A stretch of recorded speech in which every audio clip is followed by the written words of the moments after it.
Well, this question is not part of the wider treaty negotiations.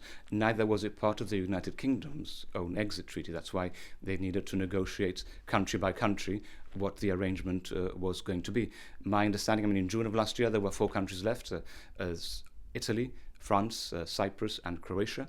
Of those, there are now two that remain, Croatia and Cyprus. So it would mean for a Gibraltar license holder or UK license holder that you still need an international driving permit to go to either of those two countries. But I would like to read across to the wider treaty because obviously there are different issues. But nonetheless, it is a positive development, yes. Looking at that specific agreement, it's going to come into effect in, we hope, the coming weeks and months. We're waiting for the formal exchange of notes to be completed. Take us through the practicality. What does it mean for the Gibraltarian in Gibraltar and for those living across the border in Spain?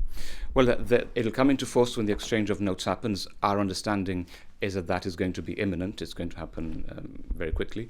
And it means three things. The agreement covers three things. First of all, the recognition of driving licenses.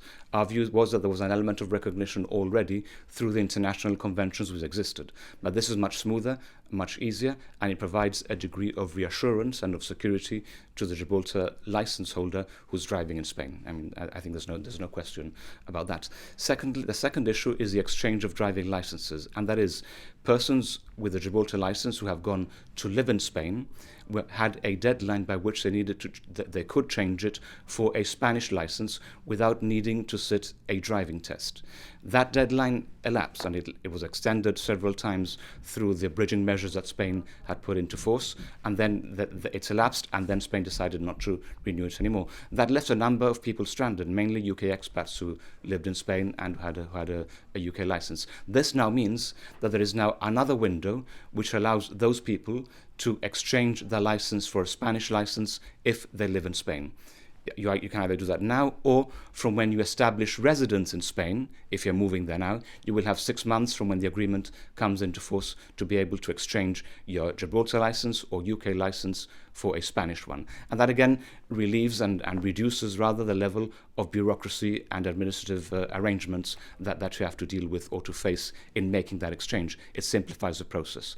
And the third and final one is the data sharing arrangements in respect of traffic offences and road safety issues in Spain, in the UK, or in Gibraltar. This will allow the authorities to exchange data in relation to that, and that puts us very much where we were in the European Union.